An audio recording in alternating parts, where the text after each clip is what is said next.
जय श्री कृष्ण। एक योगी की आत्मकथा, अध्याय 15, फूल गोभी की चोरी, भाग 2।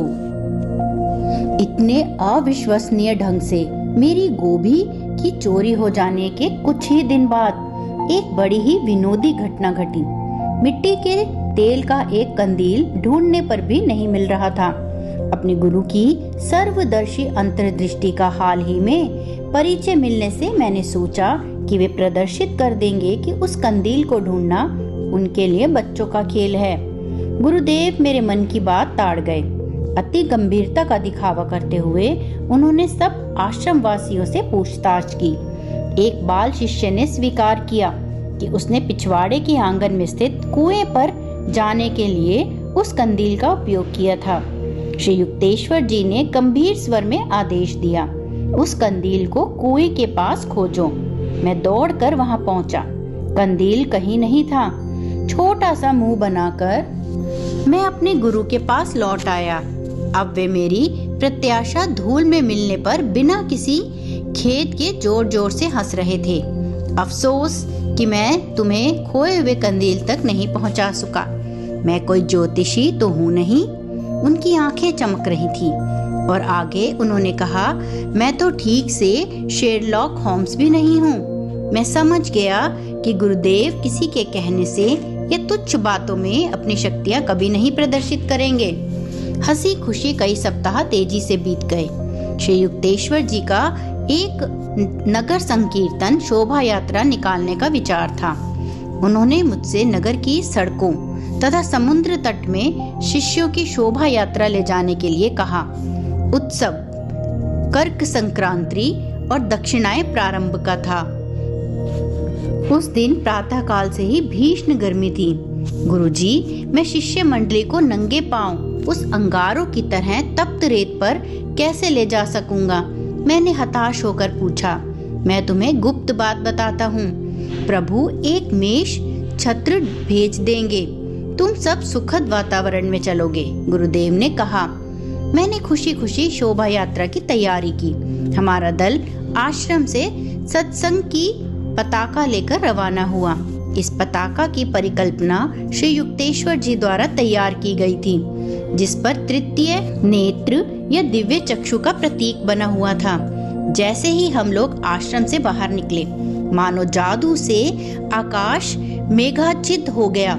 देखने वालों के मुंह से आश्चर्योद्गार शब्द निकल पड़े जब वर्षा की हल्की बौछारें हो गईं, जिससे नगर की सड़कें और समुद्र तट की तप्त रेल शीतल हो गई।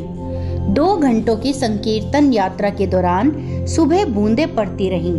जिस क्षण हमारा दल आश्रम से लौट आया, उसी क्षण बादल और वर्षा दोनों लुप्त हो गए।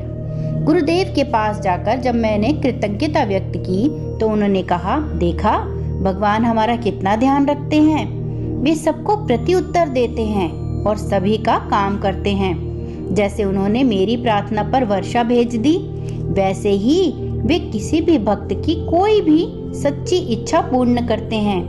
लोग कदाचित ही समझ पाते हैं कि भगवान कितनी ही बार प्रायः उनकी प्रार्थनाओं को पूर्ण करते हैं। भगवान कुछ गिने चुने लोगों की ही सुनते हैं, ऐसा नहीं है, बल्कि जो भी श्रद्धा से उनके चरणों में जाता है, उस प्रत्येक मनुष्य की प्रार्थना वे स्वीकार करते हैं। उनकी संतानों को अपने सर्वव्यापी परम पिता की प्रेम पूर्ण कृपालुता में अटल विश्वास रखना चाहिए। श्री युक्तेश्वर जी मकर संक्रांति, उत्तरायण, कर्क संक्रांति, दक्षिणायन के दिन 4 वार्षिक उत्सवों का आयोजन करते थे। इन अवसरों पर आसपास के और दूर दूर से भी उनके शिष्य एकत्रित होते थे। मकर संक्रांति का आयोजन श्री रामपुर में होता था।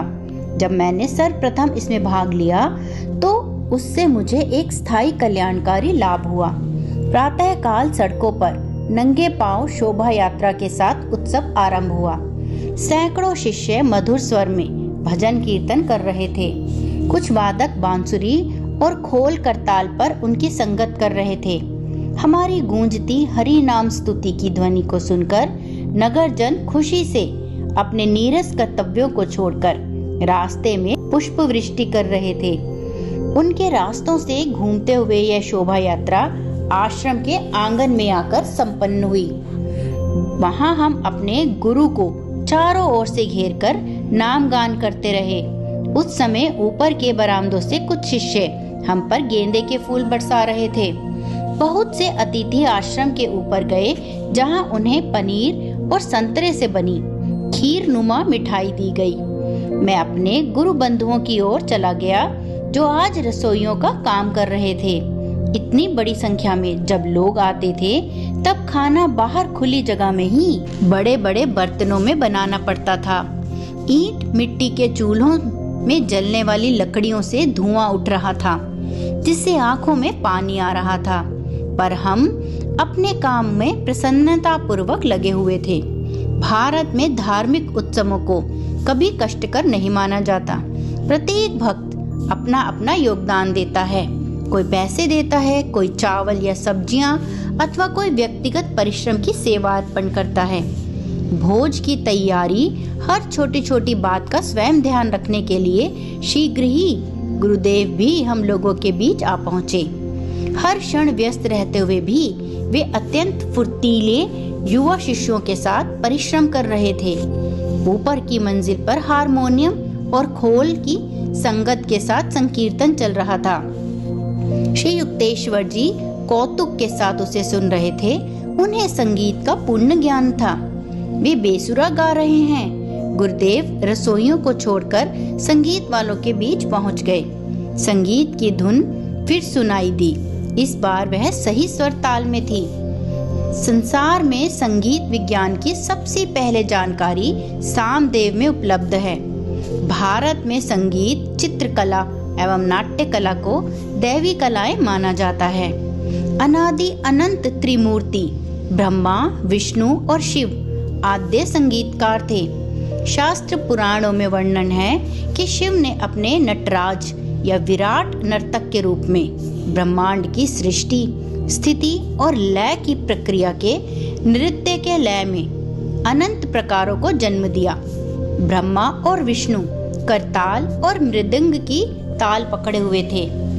विद्या की अधिष्ठात्री देवी सरस्वती को सभी तार वाद्यों की जननी वीणा बजाते हुए दिखाया गया है।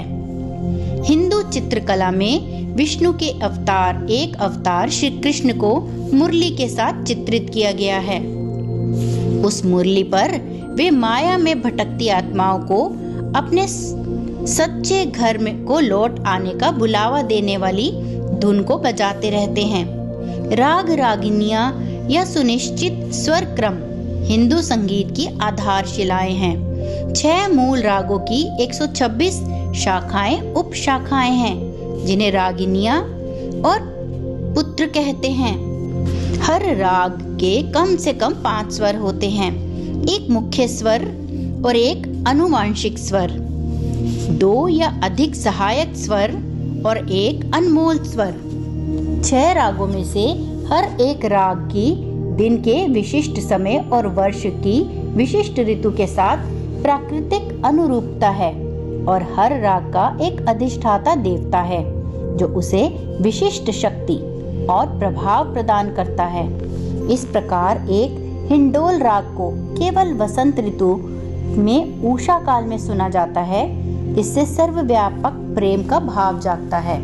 दूसरा दीपक राग को ग्रीष्म ऋतु में सांध्य बेला में गाया जाता है। इससे अनुकंपा या दया का भाव जागता है। मेघ राग वर्षा ऋतु में मध्याह्न काल के लिए है। इससे साहस जागता है। चौथा है भैरव राग, जिसे अगस्त, सितंबर, अक्टूबर महीनों के प्रातः काल में गाया जाता है। इससे शांति उत्पन्न होती है। 5वां है श्री राग, जो शरद ऋतु की गोधूली बेला में गाया जाता है। इससे विशुद्ध प्रेम का भाव मन पर छा जाता है। और छठा है मालकौंस राग, जो शीत ऋतु की मध्य रात्रि में गाया जाता है। इससे वीरता का संचार होता है। प्राचीन ऋषियों ने प्रकृति और मानव के बीच ध्वनि संबंधों के इन नियमों को खोज निकाला।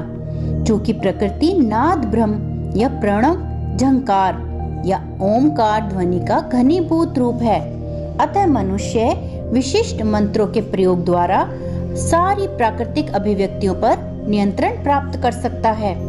इतिहास में 16वीं शताब्दी के बादशाह अकबर के दरबारी गायक तानसेन की उल्लेखनीय शक्तियों का वर्णन है। एक बार एक दिन में ही बादशाह ने उन्हें एक रात्रिकालीन राग गाने का आदेश दिया, तो तानसेन ने एक मंत्र का लयबद्ध प्रयोग किया, जिससे महल के सारे परिसर में तत्क्षण अंधेरा छा गया। भारतीय संगीत में स्वर सप्तक को 22 श्रुतियों में विभक्त किया गया है। स्वर के इन सूक्ष्म अंतरालों के कारण संगीत की अभिव्यक्ति में छोटे छोटे भेद भी संभव हो जाते हैं, जो 12 श्रुतियों के पाश्चात्य स्वर क्रम में दुष्प्राप्य होते हैं।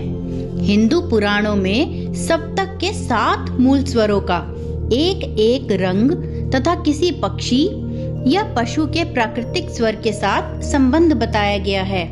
सा का हरे रंग और मोर के साथ, रे का लाल रंग और चातक पक्षी के साथ, ग सुनहरे रंग और बकरे के साथ, माँ का पीली छटा के लिए श्वेत रंग और सारस पक्षी के साथ, प का काले रंग और कोकिला के साथ, धा का पीले रंग और घोड़े के साथ, नी का सभी रंगों के मिश्रण और हाथी के साथ। भारतीय संगीत में 72 थाट या आधार स्वर समूह हैं। संगीतज्ञ के लिए किसी राग को लेकर उस राग की सीमा के अंतर्गत अपनी प्रतिभा के अनुसार संगीत निर्माण करने की अनंत संभावनाएं रहती हैं। वह उस राग के भाव को केंद्र में रखकर उसके चारों ओर अपनी मौलिकता की सीमा तक उसे सजाता है। हिंदू संगीतज्ञ पहले ही निर्धारित किए जा चुके स्वरों को पढ़ कर संगीत का निर्माण नहीं करता। वह हर वादन या गायन के समय राग के ढांचे को नए सुरों के वस्त्र पहनाता है, और यह प्रायः एक ही धुन को लेकर करता है, जिससे वह सूक्ष्म स्वरों और लय के विभिन्न प्रकारों को बार बार प्रयुक्त कर उन्हें निखारता है। पाश्चात्य संगीत रचनाकारों में बाक ने स्वल्प विविधता के साथ सैकड़ों जटिल तरीकों से सुरों की पुनरावृत्ति की सुंदरता और उसकी शक्ति को पहचान लिया था। संस्कृत साहित्य में 120 तालों का वर्णन है, और परंपरा के अनुसार हिंदू संगीत के प्रथम आचार्य माने जाने वाले भरत मुनि भरद्वाज के बारे में कहा जाता है कि उन्होंने कोकिला के गीत में ही 32 तालों का शोध किया था। ताल या लय का मूल मानव शरीर की गति पर आधारित है। चलने का दुगना समय तथा निद्रावस्था में श्वास उच्छ्वास का तिगना समय, जब श्वास की लंबाई प्रश्वास से दुगनी होती है। भारतवर्ष में प्राचीन काल से ही मानव के कंठ स्वर को ध्वनि का सर्वाणपूर्ण साधन माना गया है। अतः हिंदू संगीत प्रधानतः कंठ स्वर के 3 सप्तलोकों में ही प्रतिबद्ध है। इसीलिए हिंदू संगीत में स्वर संगति, एक साथ उत्पन्न होने वाले स्वरों का परस्पर संबंध, इसकी अपेक्षा स्वर क्रम पर बल दिया गया है। हिंदू संगीत स्वानुभूति परक आध्यात्मिक तथा व्यक्तिगत कला है, जिसका लक्ष्य वाद्यवंत की प्रतिभा प्रदर्शित करना नहीं, बल्कि परम आत्मा के साथ अपना मेल बिठाना है। भारतवर्ष के सभी प्रख्यात गीतों की रचना भागवतों अर्थात ईश भक्तों द्वारा की गई है। संगीतज्ञ को संस्कृत में भागवतार कहते हैं, अर्थात जो भगवान का गुणगान करता है। संकीर्तन योग या आध्यात्मिक साधना का एक प्रभावशाली प्रकार है, जिसमें मूल विचार और ध्वनि में तीव्र एकाग्रता तथा तन्मयता आवश्यक होती है। मानव स्वयं नाद ब्रह्म या ओम ध्वनि की एक अभिव्यक्ति है, इसीलिए ध्वनि पर तत्काल प्रबल प्रभाव डालती है।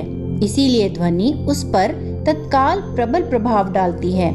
पौर्वात्य और पाश्चात्य दोनों ही प्रकार का भक्ति संगीत मनुष्य में आनंद उत्पन्न कर देता है, क्योंकि इस प्रकार का संगीत मनुष्य के मेरुदंड में स्थित चक्रों में से किसी चक्र में उतने समय के लिए स्पंदनात्मक जागृति उत्पन्न कर देता है। आनंद के उन क्षणों में उसे अपने ईश्वरीय मूल का अस्फुट संस्मरण हो जाता है। उत्सव के दिन श्री युक्तेश्वर जी की ऊपर की बैठक से आती संकीर्तन की ध्वनि खाना बना रहे शिष्यों को चारों ओर उबलते खोलते बर्तनों के बीच भी प्रेरणा दे रही थी। मेरे गुरु भाई और मैं आनंदित होकर हाथ से ताल बजाते हुए टेक गा रहे थे। सूर्यास्त तक हम लोगों ने अपने सैकड़ों अतिथियों को खिचड़ी, सब्जी और चावल की खीर का भोजन करा दिया था। आंगन में हमने सूती दरियां बिछा दी थी। शीघ्र ही तारों से भरे आकाश के नीचे जनसमूह बैठ गया और श्री युक्तेश्वर जी के अमृतमय ज्ञानोपदेश को मनोयोग पूर्वक सुनने लगा। उनके सार्वजनिक प्रवचनों में क्रिया योग और आत्मसम्मानपूर्ण जीवन, शांति, दृढ़ संकल्प, सादा आहार और नियमित व्यायाम के महत्व पर विशेष बल दिया जाता था। अत्यंत छोटी आयु के बाल शिष्यों ने फिर स्तोत्र पाठ किया। उसके बाद उत्कट संकीर्तन के साथ सभा विसर्जित हुई। रात 10 बजे से अर्धरात्रि होने तक आश्रम वासियों ने बर्तनों और कढ़ाइयों को मांजकर साफ किया तथा आंगन को भी साफ किया। गुरुदेव ने मुझे अपने पास बुलाया। तुम्हारे आज के और तैयारी में लगे गत पूरे सप्ताह के सहर्ष परिश्रम से मैं प्रसन्न हूँ। मैं तुम्हें अपने साथ चाहता हूँ। आज तुम मेरे साथ सो सकते हो। यह एक ऐसा सौभाग्य था जिसके प्राप्त होने की मैंने कभी भी आशा नहीं की थी। हम थोड़ी देर के लिए गहन दैवी प्रशांति में निमग्न बैठे रहे। सोने के लिए हम दोनों के लेट जाने के 10-15 मिनट बाद ही गुरुदेव उठ गए और पूरे कपड़े पहनने लगे। क्या हुआ गुरुदेव? आप अपने गुरु के पास सोने के आनंद में अचानक विघ्नता का अंश आ गया।